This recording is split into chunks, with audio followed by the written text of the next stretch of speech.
오늘까지 저희가 소돔과 고모라에 대한 이야기를 같이 좀 나누려고 합니다. 하나님께서 이 땅 가운데 유황과 불로 비같이 내리셨다. 그래서 그 심판이 얼마나 엄중했는지 성경에 보니까 이렇게 표현하고 있어요. 25절입니다. 그 성들과 온 들과 성에 거주하는 모든 백성과 땅에 난 것을 다 엎어 멸하셨다라고 표현하고 있습니다. 그 땅에 있는 모든 것들이 다 멸함을 받았다라고 오늘 이야기하고 있습니다. 그런 가운데 롯의 아내는 뒤를 돌아봄으로 소금 기둥이 되었고 27절에 보니까 아브라함이 그 아침에 일찍 일어나 여호와 앞에 서 있던 곳에 이르러라고 표현하고 있습니다.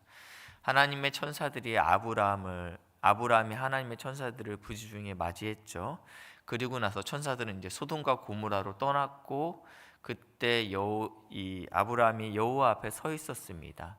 그때 오늘 본문에 이제 하나님께서 내가 이 아브라함에게 이 사실을 어떻게 알리지 아니하리요. 그래서 그때 이제 여호와 앞에 서 있으면서 아브라함이 했던 일이 있습니다. 그 이야기가 18장 22절부터 나와 있는데 아브라함의 기도입니다. 하나님, 의인과 악인 함께 멸하시길 원하십니까? 그러니까 아니다. 그러면 의인이 그 땅에 50명만 있으면 어떠시겠습니까? 그러니까 하나님께서 멸하지 않겠다라고 얘기합니다. 너무나도 우리가 잘 아는 사건입니다. 그러니까 아브라함이 하나님 노하지 마십시오. 45명이면 어떻겠습니까? 멸하지 않겠다. 그러면서 아브라함이 10명까지 이야기합니다. 세상 어디에도 이런 협상은 없습니다. 그렇죠? 이런 협상은 없습니다. 세상을 일단 많이 부르고 나서 자신이 원하는 그 중간 타협 지점을 찾아가는 협상들을 합니다. 그렇지만 아브라함은 일방적으로 하나님께 50명을 이야기하고 또 10명까지 이야기한다라는 것입니다. 아브라함이 이런 기도를 할 수 있었던 것은 하나님의 자비하심과 그분의 성품을 신뢰하고 기도했기 때문입니다. 주님은 자녀를 구원하길 원하시고 긍휼히 여기시길 원하십니다. 요나서 4장 11절에 이렇게 표현되고 있어요. 주님은 좌우를 분별하지 못하는 자를 아끼시는 분이다 라고 얘기하고 있어요. 하나님께서는 영혼을 귀히 여기신다라고 얘기하고 있어요. 바로 앞절인 요나서 4장 10절에는 그런데 요나야, 하룻밤 났다가 하룻밤에 망한 이 박넝쿨을 네가 아끼는구나 라고 하나님께서 말씀하고 있습니다. 네가 심지 않고 재배하지 않았던 이 박넝쿨을 아끼는데 나는 영혼을 아낀다라고 주님께서 말씀하고 계신다라는 거예요. 많은 사람들이 우리가 갖고 있는 자신만의 박넝쿨을 아끼고 있어요. 나에게 어떠한 영향도 미치지 않고 심지어 내가 어떠한 공로도 심어놓지 않는 그 박넝쿨에 나의 에너지와 시간과 관심을 쏟고 있습니다. 그렇지만 하나님께서 찾고 있는 영혼에 대해서는 관심이 없구나라고 주님께서 말씀하고 있다라는 것입니다. 기도는 그분의 성품과 그분의 신실함을 의지해서 우리가 간구해야 되는 줄 믿으시길 바랍니다. 그리고 나서 27절에 보니까 아침에 일찍 일어나 여호와 앞에 서 있던 곳에서 여호와께 기도했죠. 그리고 나서 눈을 들어 연기가 옹기 가마의 연기같이 치솟음을 보았더라라고 얘기합니다. 아브라함이 하나님께 소돔과 고모라 땅을 위해서 기도했죠. 사실은 자신의 조카 롯을 위해서 기도했던 것입니다. 기도하면서 그 땅이 어떻게 됐나 아침 일찍 올라가서 보니까 소돔과 고모라에서 연기가 피어오르고 있었다라고 얘기하고 있습니다. 사실은 이 땅은 창세기 13장 10절에 이렇게 표현되고 있습니다. 자막이 준비되어 있는데요. 창세기 13장 10절에 보시니까 이에 롯이 눈을 들어 요단 지역을 바라본즉 소알까지 온 땅의 물이 넉넉하니 여호와께서 소돔과 고모라를 멸하시기 전이었으므로 여호와의 동산 같고 애굽 땅과 같았더라라고 표현하고 있습니다. 일단 그 땅에 물이 넉넉했다라는 것입니다. 굉장히 중요합니다. 지금은 역세권이 중요하겠지만 그 당시만 해도 물이 없으면 살 수 없기 때문에 물이 넉넉한 것은 굉장히 사람에게 굉장히 중요한 것이죠. 그래서 그 땅을 이렇게 바라보니까 여호와의 동산 같다. 이거 굉장히 그러니까 인간이 할 수 있는 가장 좋은 땅이다. 살기 좋은 땅이구나라는 생각들을 갖고 있었습니다. 근데 이게 확 와닿지 않아요. 그렇죠?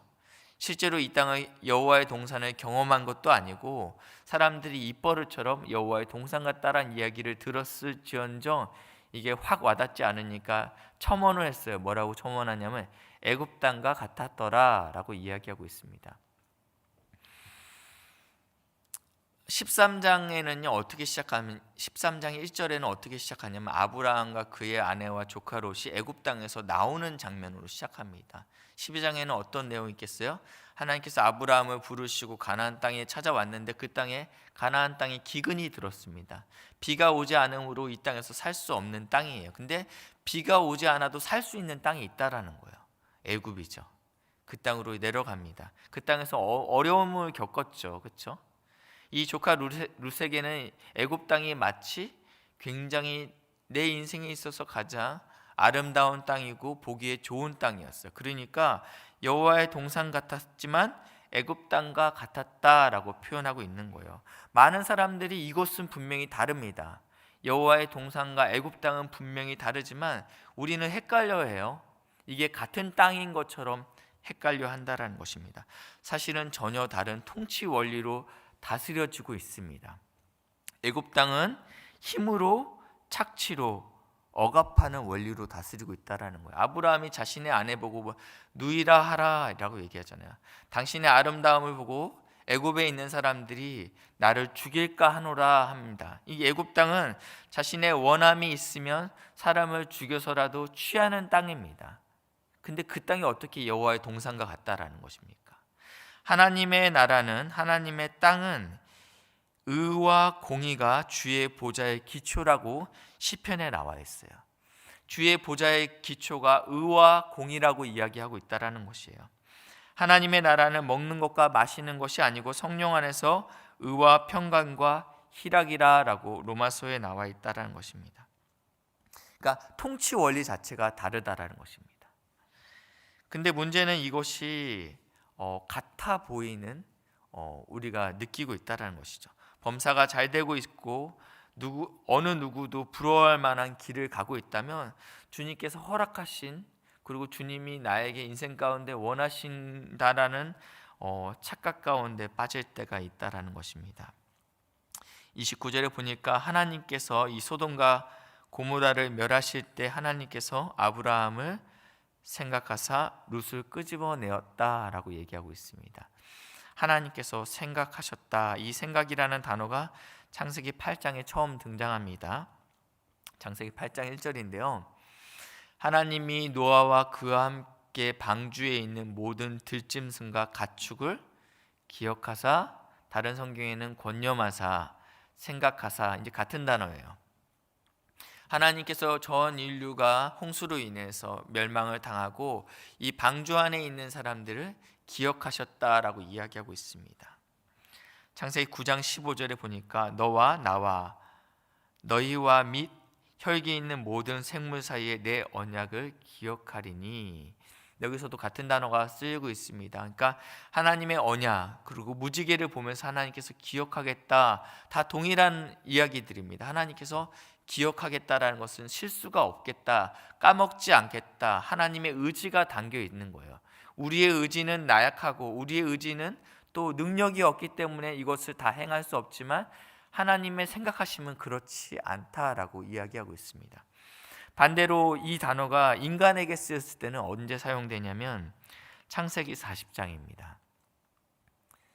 이 얘기는 어떤 얘기냐면 요셉이 감옥에 갇혔을 때 술 맡은 관원장의 꿈을 해석해주고 나서 사용됩니다. 당신이 잘 되시거든, 당신이 다시 술 맡은 관원장 원래 직책으로 올라가거든, 나를 생각해 주십시오. 사실은 제가 굉장히 억울합니다. 제가 죄를 짓지 않았습니다. 그러니까 당신이 나에게 은혜를 베풀어 주십시오 라고 이야기할 때 이 단어가 쓰이게 됩니다. 23절에는요 술 맡은 간원장이 요셉을 어떻게 했대요? 기억하지 못하였다라고 얘기하고 있어요. 그러니까 우리가 붙잡고 있는 줄이 있지 않습니까? 내가 믿고 있는 상사, 내가 이 라인을 잘 잡으면 믿겠다라는 그 상사는 사실은요 그 상사가 나를 도와주고 싶어도 능력이 없을 수 있어요. 신실하지 못할 수 있다라는 것입니다. 근데 여러분 기억하셔야 될 것은 하나님께서 우리를 생각하고 있다라는 것입니다. 이게 우리 삶 가운데 큰 위로가 되시기를 예수님의 이름으로 축복합니다. 우리 그의 생각이라는 찬양이 있습니다. CCM의 그의 생각에 이런 찬양이 있어요. 하나님은 너를 가장 많이 알고 계시며 하나님은 너를 가장 깊이 이해하신단다. 하나님은 너를 절대 포기하지 않으시며 하나님은 쉬지 않고 지켜보신단다. 하나님은 광야에서도 폭풍 중에도 푸른 초장으로 인도하신단다. 근데 그분의 생각은 셀 수 없고 그분의 자비는 무궁하며 그의 성실은 날마다 새롭고 그의 사랑이 끝이 없다라고 오늘 말씀하고 있습니다. 여러분, 우리의 생각은 수가 있습니다. 한계가 있습니다. 그렇지만 주님의 생각은 셀 수 없다라고 말하고 있습니다. 주님의 자비는 무궁하다라고 말하고 있습니다. 그분의 성실이 날마다 새롭다라고 말하고 있습니다. 그리고 그의 사랑이 끝이 없다라고 말하고 있습니다. 오늘 주님께서 생각하시는 그 생각이 우리 가운데 넘치길 주님의 이름으로 축복합니다. 주님이 주시는 자비와 샬롬이 우리 마음을 붙잡아주는 복된 은혜가 있기를 주님의 이름으로 축복합니다. 이 시간에 말씀을 기억하시면서 우리 기도할 건데, 하나님 이 조국 가운데 하나님의 은혜를 부어달라고 좀 기도했으면 좋겠습니다. 특별히 우리 한국교회에 있는 목회자들을 위해 기도해 주십시오. 주님을 사랑하게 하시고 또 주님을 누구보다도 신뢰해야 되잖아요. 누구보다도 믿음이 있어야 되잖아요. 하나님 불쌍히 여겨주시고 이 나라 이 민족 가운데 정치와 경제와 사회 문화 우리 기독교 지도자들 가운데 주님을 두려워하게 하시고 백성을 사랑할 수 있는 이 나라 이 민족이 될 수 있도록 주님 은혜를 부어 주십시오. 이 나라를 기억하여 주십시오. 이 나라를 생각하여 주시옵소서. 이 나라를 권념하여 주시옵소서. 이 시간에 이 나라와 이 민족을 놓고 이 시간에 기도하시고 일어나시겠습니다. 주님, 이 나라 가운데 주의 은혜와 자비하심